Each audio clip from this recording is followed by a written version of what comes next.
and welcome to another one-on-one series at Skypod. We have a very special guest today. She is Ms. Rema Menon. She is the founder and director of Counselling Point Training and Development. Welcome, ma'am, and thank you for taking time out to be a part of our podcast. Thank you very much for inviting me.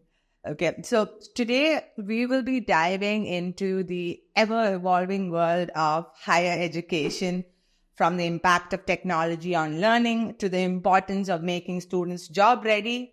We are going to cover all the trends, challenges, and opportunities that shape the education landscape.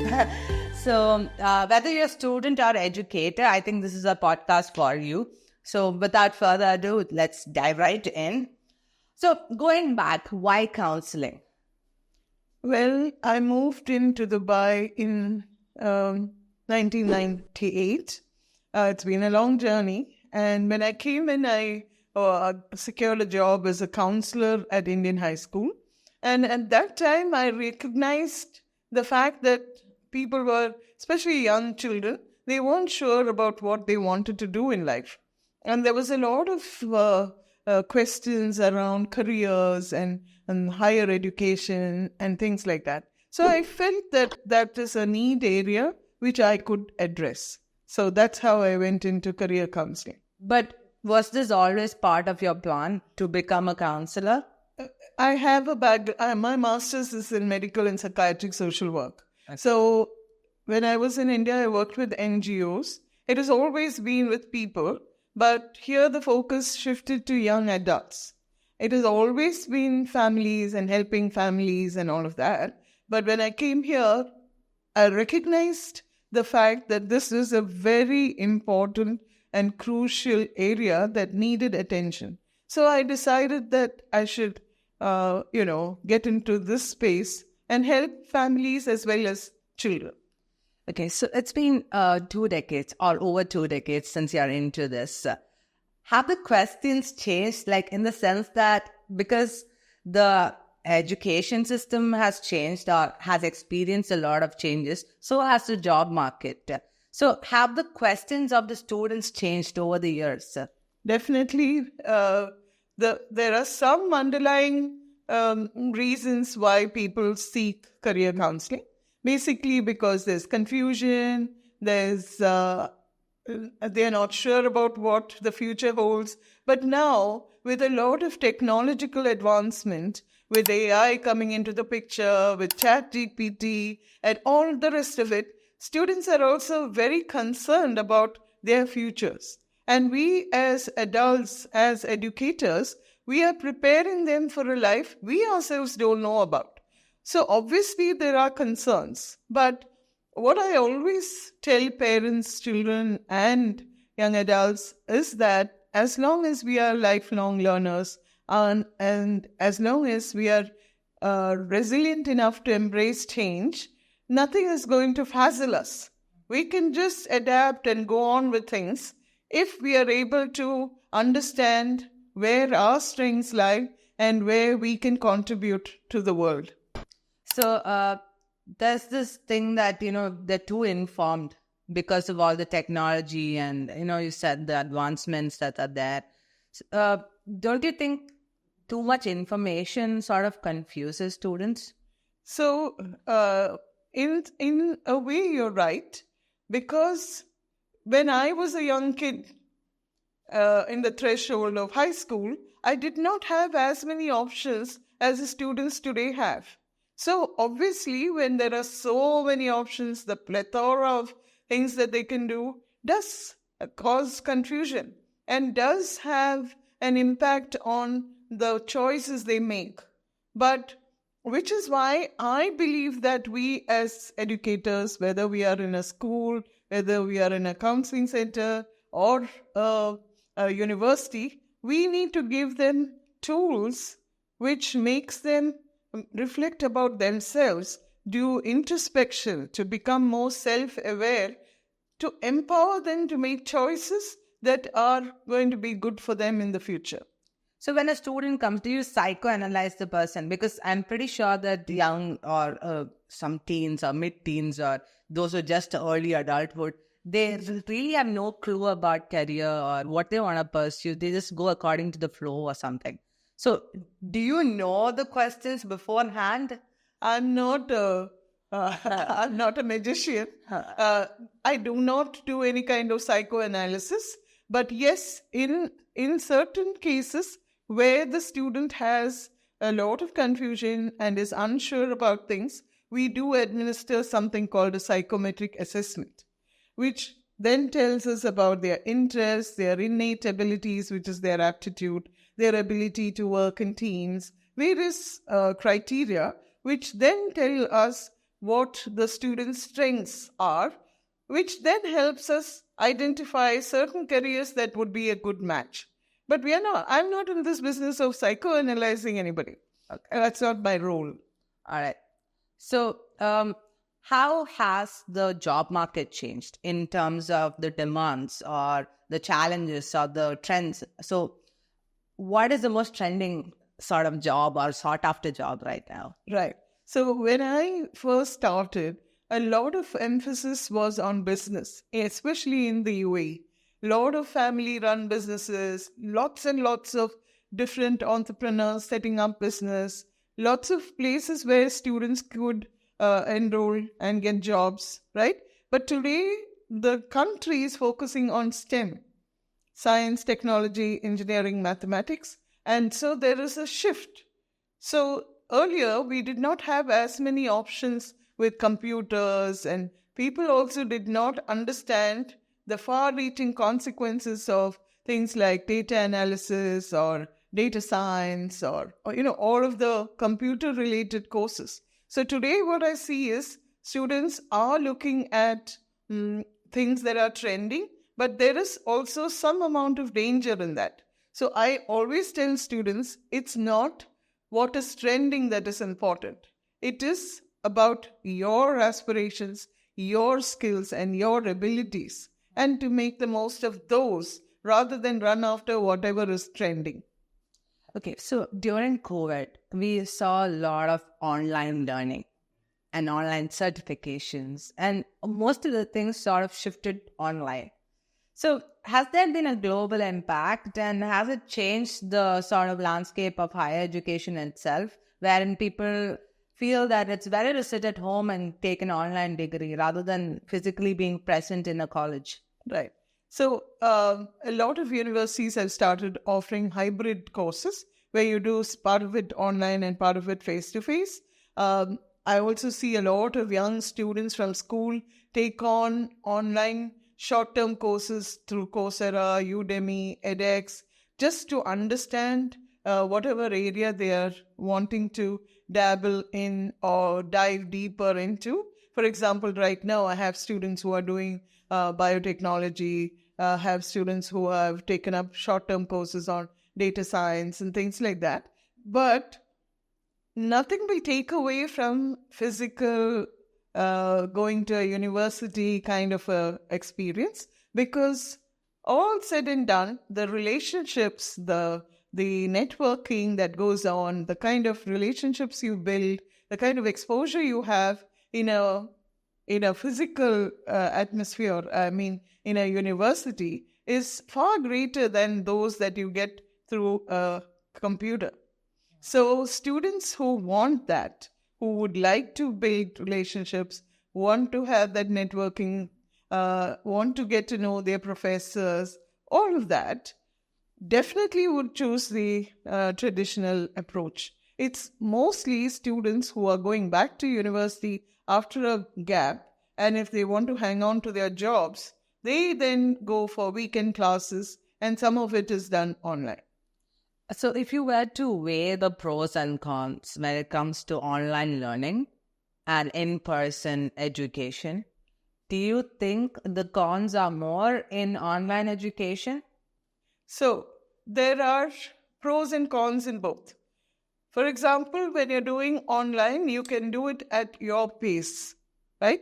You can choose when you want to go for the course. You can choose whether you want to do it 3 times a week or every day of the week at a shorter duration.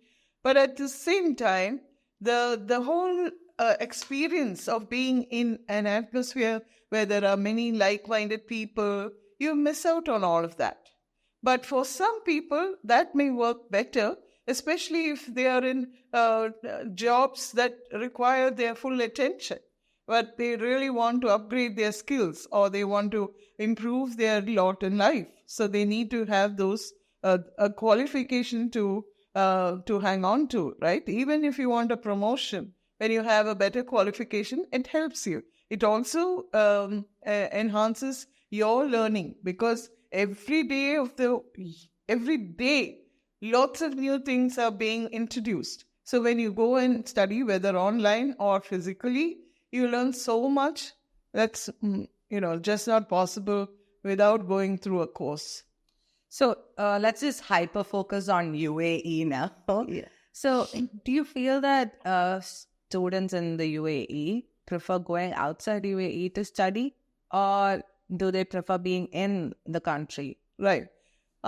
See, there have been a lot of things that have happened geopolitically, also certain decisions made by various countries to introduce caps on the number of international students.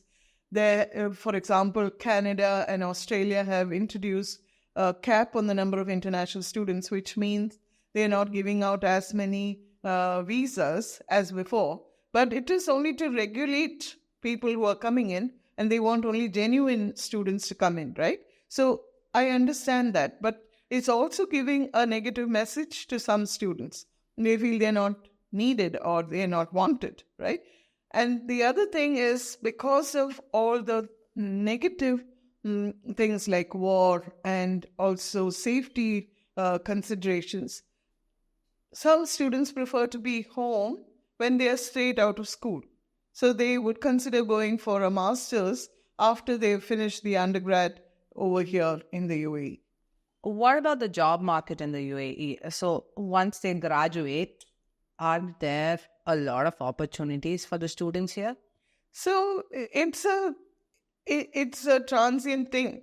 It's not always that they get a lot of jobs, but I'm happy that many of the universities here have a dedicated careers cell which works on creating jobs, or at least not creating jobs, but preparing them for the job market. So whether it is preparing them for interviews or preparing them for internships, allowing them to take up internships to be better informed about what is out there. Many of the institutions have those things.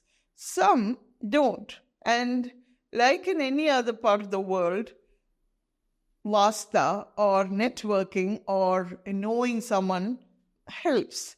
And what I always encourage students to do is to build networks within the university, as well as get very involved with professional associations that are part of the organization. So the more you get involved, the more your network of people, and the more you will get to know about opportunities outside.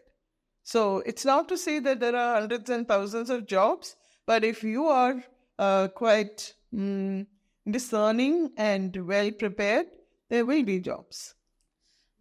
I don't know whether this is true, but there's this thing that some people feel that if you have an international degree, you get a better paying job here in the UAE. Is that true? In some instances, yes. Although they have said it has to be an even playing field and everybody has to be given equal opportunity, a lot depends on the company, whether it's a single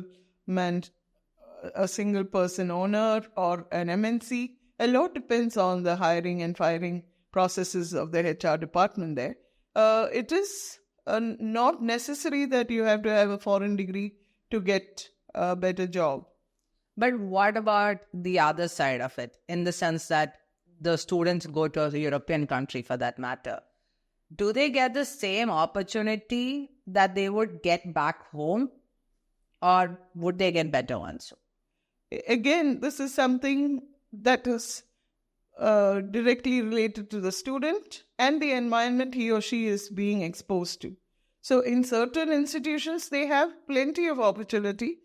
In certain institutions, you have to go after those opportunities. Nothing comes to you on a plate.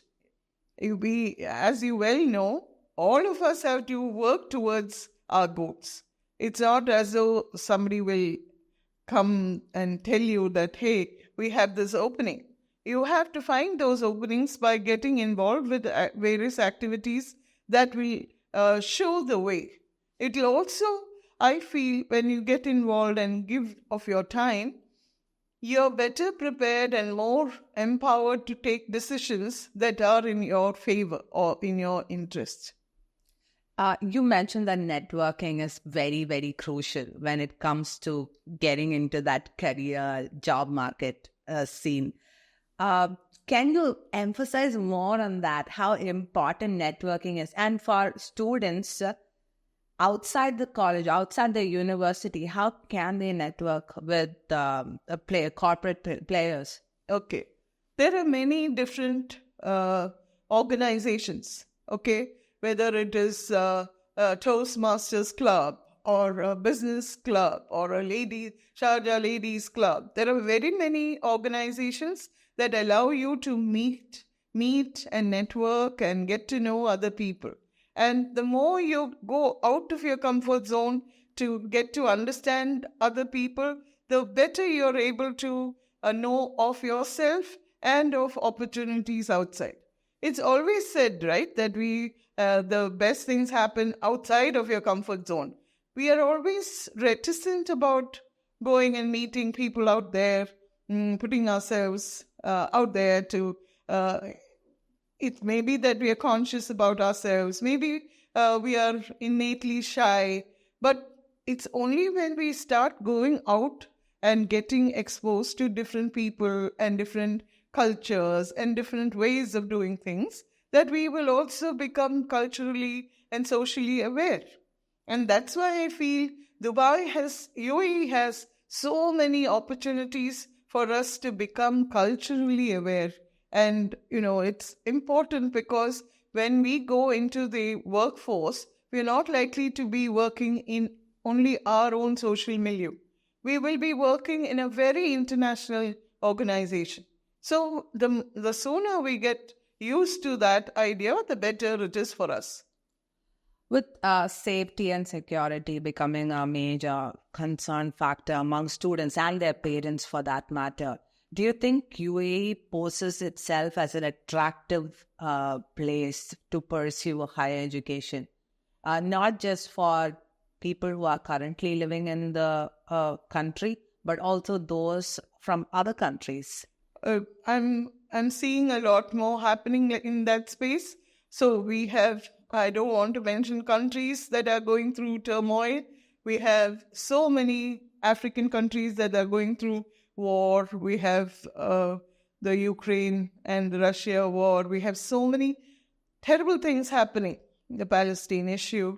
So many things that are very, very detrimental to humankind.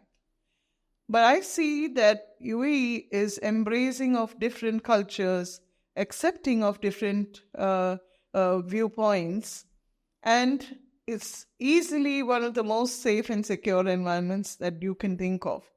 So we do have a lot. Right now, I know a lot of students from Russia, from Ukraine, from India, from Africa, already made UAE their home. And UAE is also making it interesting for them to, if you're a very good student, for example, if you've done really well academically and in socially, you can apply for your 10-year golden visa. Things like that to make it attractive for people to contribute and stay on here. So yes, I would agree that UAE is an attractive proposition. Also, does the tax-free income sort of attract a lot of students to not only study here, but also work here? Yes, most definitely. But do you think in the long run, and this is something that would be a hypothetical question, in the long run, do you think there would be tax imposed and which would sort of create some sort of a war for students to come in and work over here? Really, I am not in a position to comment on that because I don't know what the country's plans are in that regard. But already we are seeing a few tax initiatives that have come into place. But I don't know whether that's going to be a deterrent because there are so many positives that that play a crucial role in making that decision to move here. See, for example, I have students who have come in from India to do their MBAs here. I have students who have come to do engineering here. The sheer competition in places like India, where you have to pass competitive exams to land in top-notch universities, is not here.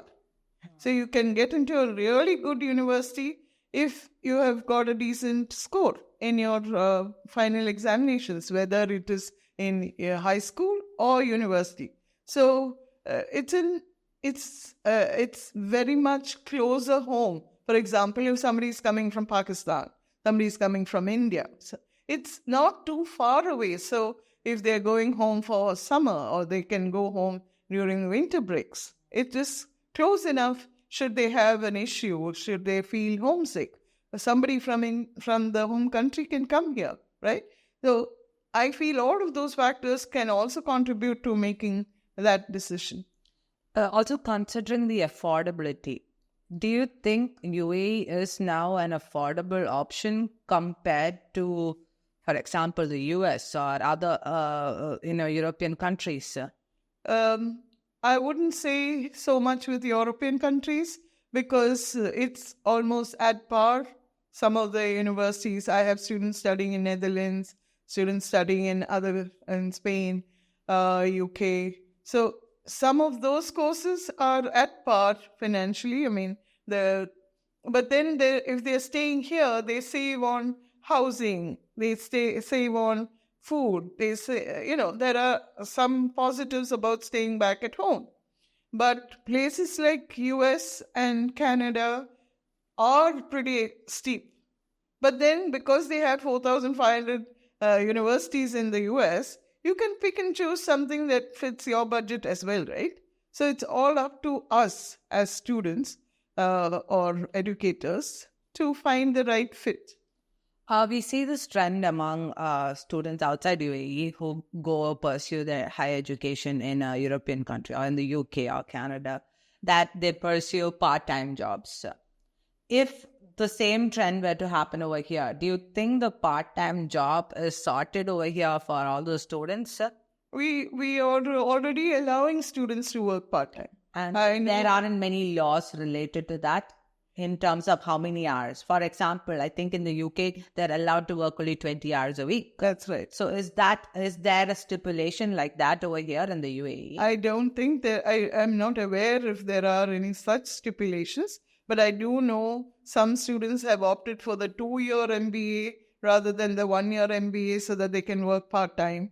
There are many students who pick up jobs, not just part-time, but full-time, and study over the weekends. So we are very flexible about those things. So when it comes to part-time jobs and studying, right, do you think students struggle to sometimes balance the both? For some, yes. For some who find it difficult to assimilate things, then also if you've been out of the education scenario for a long time and you're going back to studies after a long gap, it could be a little daunting, but everybody sort of gets into the flow of things after an initial struggle. But, they say, and this is only just a comment, in the UAE, the work culture is a little tedious and hectic. So considering the fact that a student pursues part-time job, if the work style is very tedious or hectic or consumes a lot of energy and time from their side, is it fair in terms of them also being able to allocate time for studies, or in the sense that how do they manage? So is there like a small sort of discount for part-time students for that matter in terms of job? I'm not aware of any such considerations, but and everything depends on where that person is working and where that person is studying and the kind of demands on his or her time, right? So we have married women going back to university after a long gap. We have people who are juggling with having their own businesses and then going to upgrade their skills. We have all sorts of people here. So it really depends on individual choice and the decisions they make. Just because somebody is working part-time, I don't think the university, it's fair for them to ask for extra concern or consideration from the university, because everybody is equal while coming to study. If you were to give an advice to a student on top 3 things to keep in mind while choosing their higher education or their stream of study, what would it be? Okay.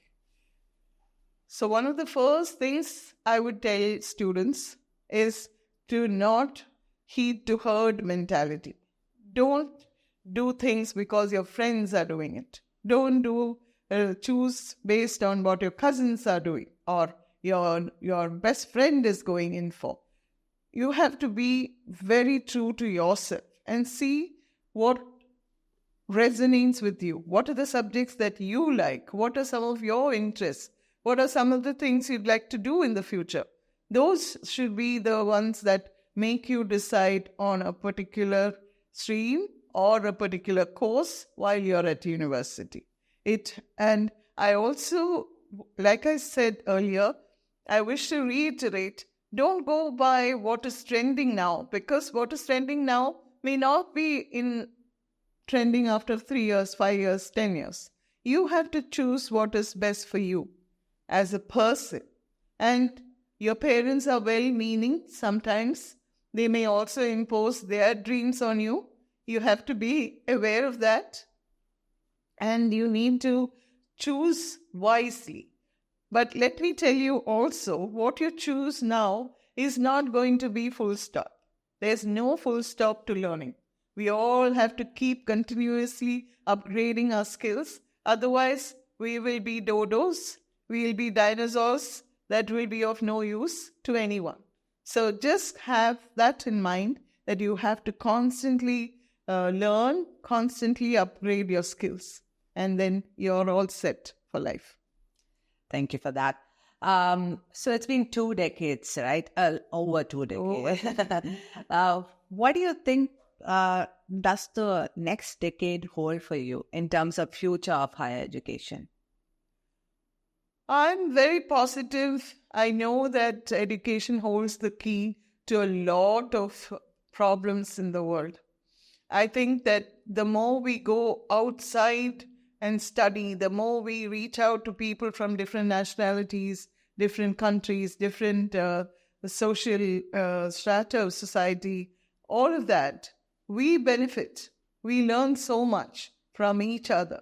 So I don't see this going out of fashion anytime. I have worked, my background being in social work and my having worked with NGOs like Indian Council for Child Welfare, I know that education holds the key to a lot of problems. And I really wish that I can do more to help even more students pursue their dreams. Thank you, ma'am, and thank you for this conversation. I hope all of you got some pointers here and there from this conversation. In case you have any doubts, please DM us or put your questions in the comment and we will ask Ma'am Rema about the answers and send it right back to you. Thank you again for this lovely conversation and take care. All the best. Thank you.